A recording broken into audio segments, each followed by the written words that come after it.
우리는 지난 시간에 우리가 왜 깨어 있어야 되는지, 왜 준비하고 있어야 되는지를 살펴봤습니다. 우리가 깨어 있어야 되는 이유는 이 시대가 마지막 때라서 그게 아닙니다. 주님이 언제 오실지 우리가 알지 못하기 때문에 우리는 항상 깨어 있어야 되는 겁니다.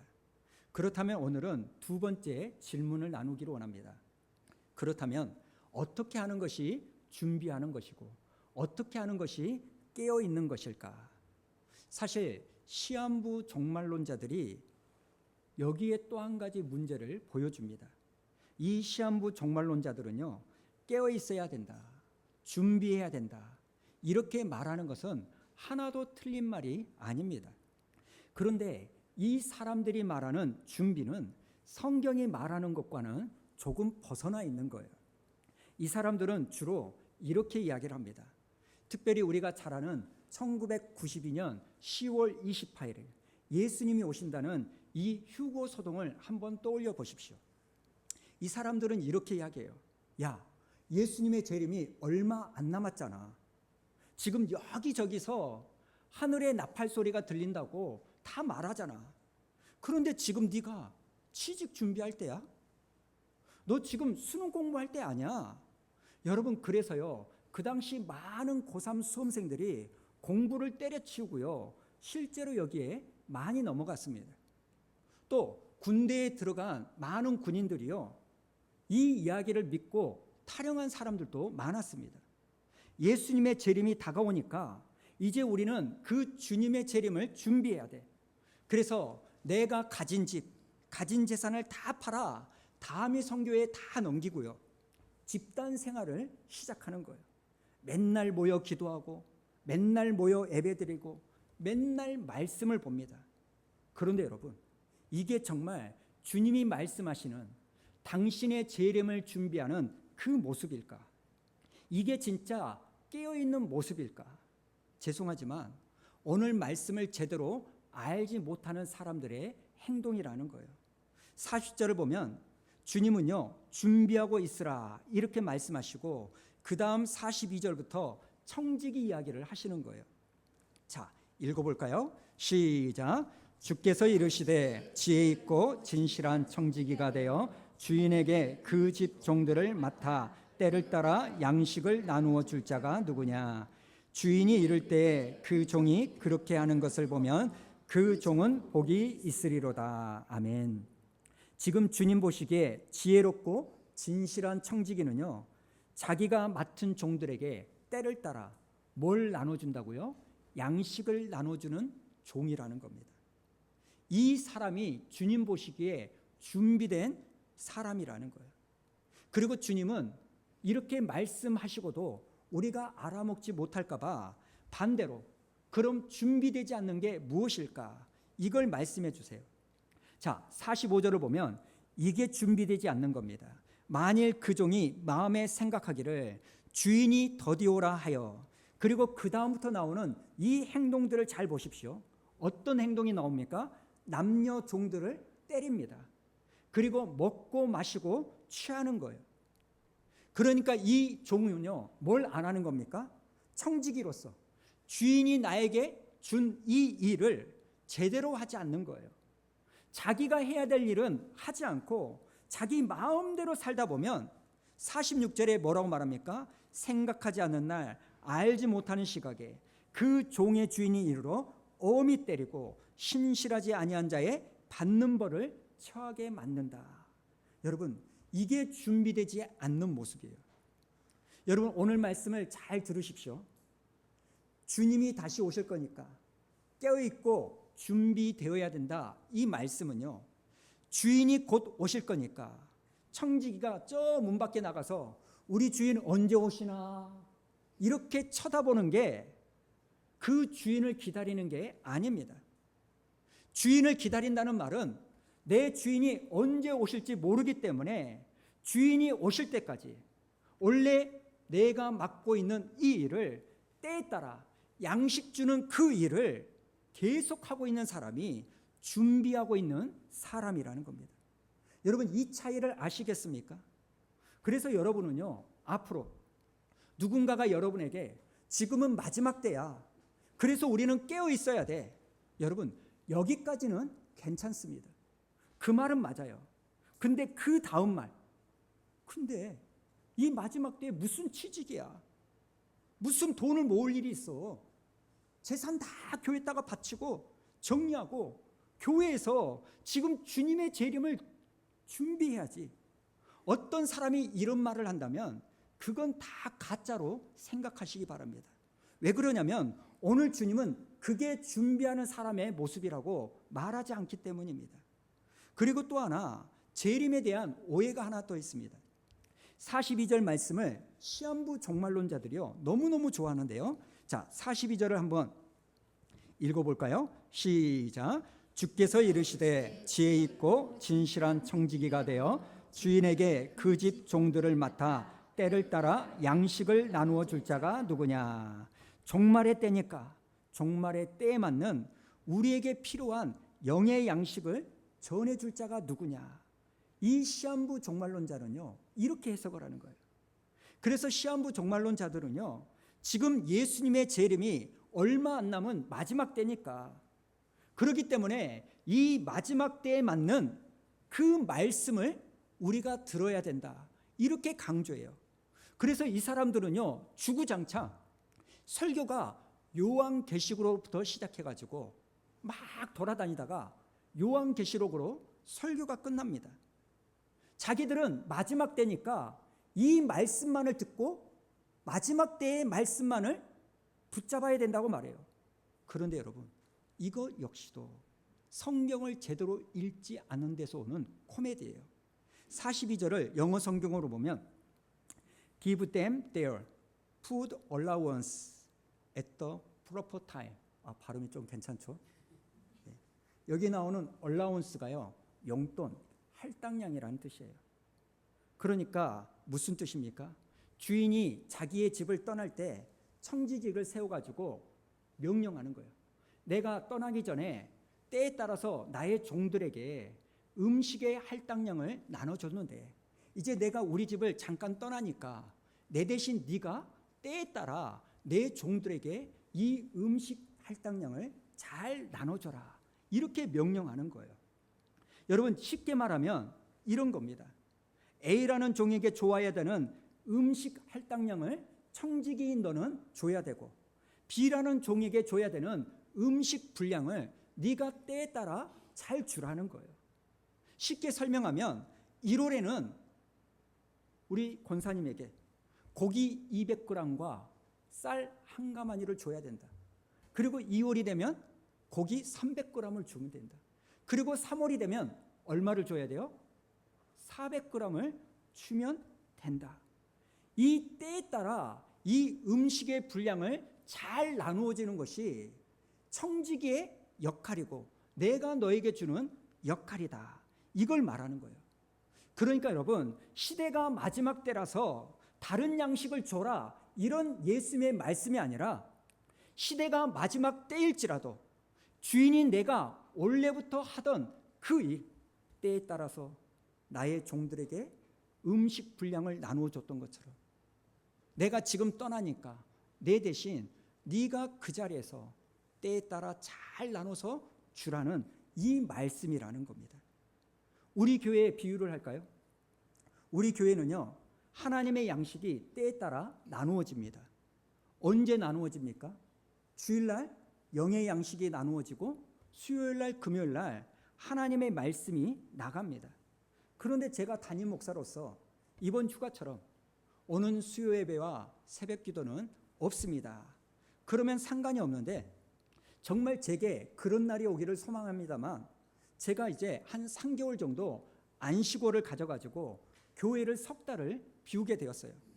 그러면서 제가 우리 교회 전도사님이 있다는 가정하에 우리 전도사님들께 부탁을 드리는 거예요. 뭘 부탁하느냐? 지혜롭고 진실된 청지기가 되어서 때에 따라 양식을 잘 나눠주십시오. 무슨 양식입니까? 주일이면 변함없이 영의 양식을 잘 나눠주시고 금요일이면 변함없이 하나님의 양식을 잘 선포해 주라고 제가 이렇게 부탁을 하고 안식월을 떠난 겁니다. 그런데 그렇게 안식일을 보내다가 갑자기 우리 집에 일이 있어가지고 제가 광주에 급하게 올 일이 있었어요. 그리고 광주에 온 김에 교회가 궁금해가지고 불시에 수요일 날 밤에 와봤더니 아니 수요 예배가 드려지지 않고 문이 닫혀 있는 거예요. 금요 기도회 때 와봤더니 교회 문이 잠궈져 있는 거예요. 왜 그런가 봤더니 우리 전도사님들이 금요 기도회 사람 한두 명 나오는데 뭐 한두 명 나오는 거 가지고 예배 드려 그냥 드리지 말자 이래가지고 문을 닫아버린 거예요. 여러분 이게 뭐예요? 아주 불충한 거 아닙니까? 이해가 되십니까? 때를 따라 양식을 나눠줄 사람이 누구냐? 이 말씀은요, 시대가 바뀌었으니까 그 시대에 따라 설교를 다르게 하라 이런 의미가 아니라 주인이 원래 하던 일을 청지기인 네가 맡았으면 주인이 있으나 없으나 진실되고 충실한 마음으로 그 일을 제발 좀 계속 이루어 가라 이 뜻이라는 겁니다. 그래서 여러분 진실한 청지기는요 사실 이때를 조금도 계산하지 않습니다. 주님이 언제 올까를 계산하지 않아요. 주님이 언제 오든지 그건 나에게 아무런 상관이 없습니다. 그냥 나는 오늘도 내게 맡겨진 이 일을 계속 하는 거예요. 그런데 문제는요, 이 악한 청지기는 거꾸로입니다. 악한 청지기는요 항상 때를 계산합니다. 가만히 생각해 보니까 우리 주인이 금방 올 것 같지가 않아. 그래서 계산을 막 해보니까 우리 주인이 가는데 30일 걸리고 오는데 30일 걸려. 그래서 적어도 50일은 내 마음대로 살 수 있을 것 같아. 여러분 이게 악하고 게으른 종의 모습인 줄로 믿으시기 바랍니다. 그런데 여러분 여기 45절을 다시 한번 보십시오. 한번 보여주시면 이런 악한 종의 문제가 어디서부터 시작되는지 아십니까? 남녀 종들을 때리기 전에, 먹고 마시고 취하기 전에 제일 먼저 했던 일이 있습니다. 그게 뭐예요? 자기 마음에 생각을 한 거예요. 무슨 생각을 한 겁니까? 주인이 더디 오리라 생각하는 거예요. 여러분 지금 이 종이요 주인이 안 온다고 생각했습니까? 아닙니다.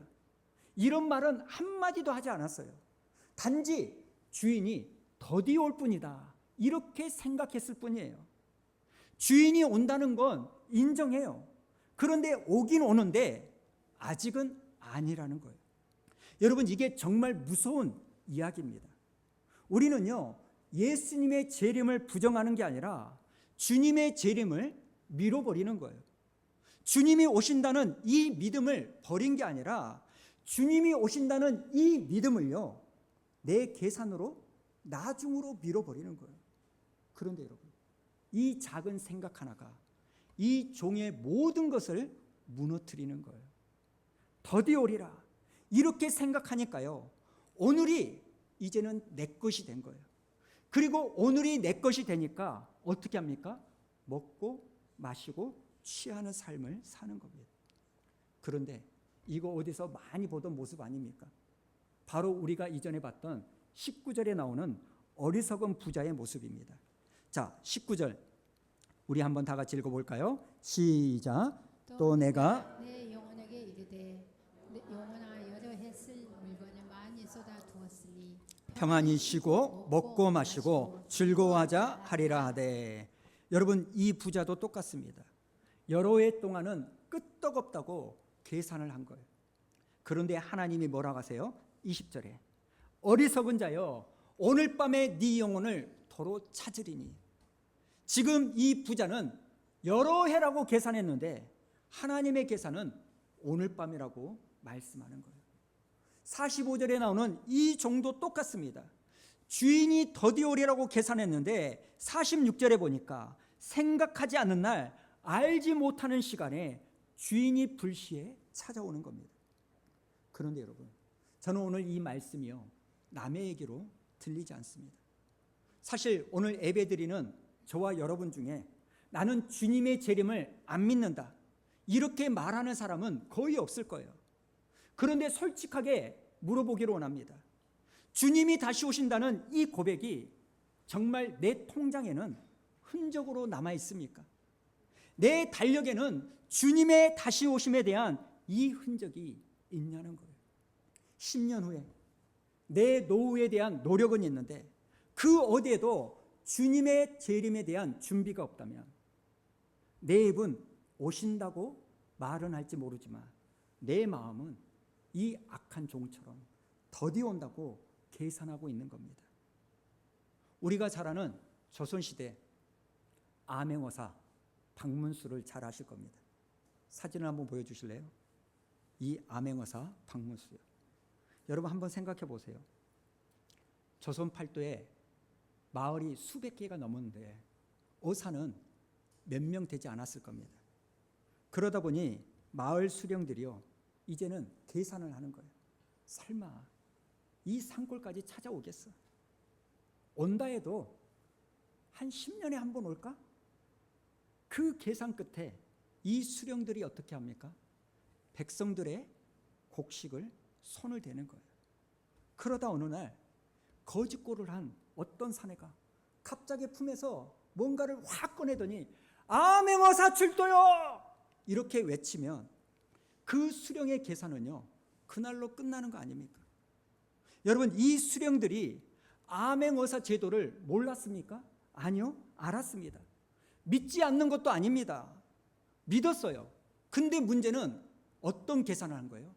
더디 오리라. 이 계산을 한 겁니다. 지난 주 중에 저는요 하나님의 놀라운 이렇게 손길을 제가 경험했어요. 하나님이 나의 설교에 이렇게 관심이 있으시구나. 무슨 말이냐면 제가 이 부분을 고민하면서 설교를 준비하는데 목요일 날 저녁에 아내와 차를 타고 집으로 오는데 아내가요 오늘 설교와 똑같은 이야기를 딱 하는 거예요. 무슨 말인가 들어봤더니 자기가 화요일과 수요일 날 교육이 있어가지고 서울에 올라갔는데 자기가 없을 때 자기 사무실과 지역단에 난리가 났다는 겁니다. 가끔 금융감독원이나 뭐 보험평가원 같은 데서 회사가 제대로 보험 약관을 잘 설명하고 계약을 제대로 이행하고 있는가 마치 고객인 것처럼 가장해가지고 몰래 조사를 한다는 거예요. 그런데 대부분은 전화로 보험을 문의하면서 이렇게 조사를 하는데 지난 화요일에 어떤 사람이 아내 사무실에 찾아와가지고 자기 스스로 나 보험 넣고 싶다고 보험 좀 설명해 주라고 이렇게 찾아왔다는 거예요. 그래서 마침 사무실에 있는 이 설계사분이요 그분을 데리고 가서 상담을 하는데 지점장이 가만히 보니까 좀 이상한 거예요. 아니 누구 소개로 온 것도 아니고 스스로 찾아왔다는 게 너무 이상한 거예요. 그러다가 생각을 하다가 혹시 금융감독원? 이 생각을 해가지고요 자기 지역단에 지금 우리 지역단에 우리 지점에 암행어사 떴다고 이렇게 전파를 했더니 그 지역단이요 난리가 났다는 거예요. 갑자기 지역단 스텝이 사무실 찾아와가지고 상담하고 있는 이 설계사를 몰래 이렇게 보내가지고 뭐라고 말하냐면 평상시처럼 보험 설명을 대충 하면 안 되고 보험 약관을 하나씩 짚어가면서 밑줄 그어가면서 설명해 줘야 되고 알아먹었냐 고객 끄떡이는 거 확인하고 고객이 지루해도 1시간이 넘어도 꼭 FM대로 하라고 신신당부를 했다는 거예요. 아내가 하는 말이 뭐냐면 왜 이게 조심해야 되냐면 이 응대 하나가 회사 전체를 평가하는 기준이 딱 되어버린다는 거예요. 그런데 나중에 보니까 이 손님이 감독원에서 온 사람이 아니라 진짜 실제 자기가 보험을 넣고 싶어가지고 찾아왔다는 거예요. 이런 해프닝이 있었다는 거예요. 여러분 뭘 의미할까요? 우리의 생각과 찾아오는 것은 안 맞을 때가 많다는 거예요. 시한부 종말론자와 세상에 빠져 취해 있는 사람과 여러분 이 모습은 정반대인 것처럼 보이지만 사실 시한부 종말론자와 세상에 취해 있는 신자는요 똑같은 병에 걸려 있는 거예요. 시한부 종말론자는요 곧 온다 이걸 계산하고요 세상에 취한 신자는요 아직은 멀었다고 계산을 합니다. 그런데 방향만 다를 뿐 때를 계산하고 있는 건 똑같습니다. 그리고 둘 다 이 계산 때문에 어떤 공통점이 있어요? 자기가 맡은 자리를 떠나는 거예요. 한 사람은 하늘만 쳐다보느라 떠나고, 또 다른 한 사람은 세상에 취하느라 자기가 맡은 일에 떠나 있는 겁니다. 그런데 진실한 청지기는요, 때를 계산하지 않습니다. 주님이 언제 오실지 사실 여러분, 우리가 절대 알 수 없고, 주님이 오시는 그날 우리에게는 그렇게 중요하지 않습니다. 그냥 우리는요, 그분이 오늘 또 오실 수 있기 때문에 오늘 주님이 말씀하신 것처럼 내게 맡겨진 그 양식을 때에 따라 다른 사람들에게 잘 나누어주는 그 일을 감당하면 될 줄로 믿습니다. 여러분, 이게 주님의 재림을 준비하는 거예요. 주님이 오신다니까 교회에 처박혀서 산골에 들어가서 기도원에 들어가서 기도하고 예배만 드리는 거, 그거 주님 재림하는 거, 준비하는 거 아닙니다. 또 반대로 내가 생각해 보니까 더디 올 것 같아, 그래가지고 세상에 먹고 마시고 취하는 그 삶을 사는 것도 준비하는 게 아닙니다.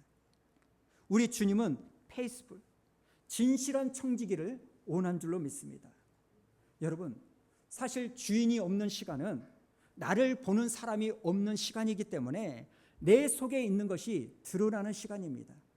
그런데 진실된 청지기는요, 아무도 나를 보지 않아도 진실되게 그 일을 감당하는 거예요. 여러분, 구약의 요셉이 그런 사람 아닙니까? 주인의 보디발이 자기의 모든 것을 요셉에게 맡깁니다. 그런데 어느 날 주인이 집에 없을 때 누가 찾아옵니까?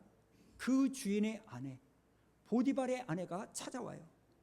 여러분, 한번 생각해 보세요. 이 요셉은 그 당시 10대 후반 혈기왕성한 청소년이었습니다. 여러분, 애굽의 경호실장의 아내가요, 얼마나 예뻤겠습니까? 그 예쁜 여자가 혈기왕성한 요셉을 유혹해요. 그리고 또 하나, 이 요셉은요, 하루아침에 노예로 팔려가서 자기의 울타리요 보호자였던 엄마 아빠를 잃어버렸어요. 여러분, 그 보디발의 아내가 요셉을 유혹할 때 요셉의 상황이 얼마나 위태로웠겠습니까? 엄마의 포근한 품이 떠올려졌을 거예요. 이런 상황에서 이 아내가요, 지금 보는 사람 아무도 없어, 내가 너를 위로해 줄게, 내가 너를 엄마처럼 안아줄게. 여러분, 지금 요셉의 가장 약한 고리를 이 아내가 건들면서 요셉을 유혹하는 거예요. 그렇지만 우리가 잘 아는 것처럼 이 요셉이 놀라운 고백을 하는 거 아닙니까? 내가 어찌 이 큰 악을 행하여 하나님께 득죄하리이까? 놀랍게도 요셉은요, 진실된 사람이었다는 거예요. 누가 나를 보든 보지 않든지 간에 자기가 해야 될 일, 그리고 하지 말아야 될 일을 정확하게 알고 그것을 행했던 사람인 줄로 믿습니다. 여러분, 바로 이런 사람이 예수님의 재림을 준비하는 사람입니다. 사랑 여러분, 그동안 우리에게 예수님 재림에 대한 잘못된 생각이 있었다면 오늘 이 시간 교정되는 은혜가 있기를 축복합니다. 물론 저도 지금은 마지막 때라고 생각합니다. 주님이 곧 오실 때라고 믿습니다. 그런데요, 엔드타임, 마지막 때이기 때문에 주님의 재림을 준비하는 것이 아니라 주님이 언제 오실지를 모르기 때문에 깨어 준비하는 여러분 되기를 축복합니다. 하나님이 맡기신 여러분의 일상을 포기하고 뭔가 새로운 것을 하려는 것이 주님의 재림을 준비하는 게 아닙니다. 일을 맡겨주시고 물질을 맡겨주시고 가족을 맡겨주신 그 일을 내가 두렵고 떨림으로 책임지며 감당할 때, 그것이 주님의 재림을 준비하는 모습이라는 거예요. 저는 목사로서 제게 맡겨진 이 목회를 잘 감당하고, 여러분은 성도로서의 삶을 잘 감당하는 것, 아버지로서 어머니로서의 그 일을 잘 감당해서 가족을 부양하고 가족을 보호하며 자식들을 잘 키우는 것이 다시 오실 주님을 준비하는 모습인 줄로 믿습니다. 여러분이 그렇게 묵묵히 내게 맡겨진 그 일을 잘 감당할 때 주님은 여러분을 찾아오셔서 이렇게 말씀하실 거예요. 잘하였도다. 착하고 충성된 종아. 네가 작은 일에 충성하였으니 많은 것을 받을 거다. 사랑하는 여러분, 주님을 만날 때 착하고 충성된 종이라는 이 말씀을 들을 수 있도록 이 한 주 동안 여러분에게 맡겨진 그 일을 잘 감당하는 저와 여러분 되기를 축복합니다.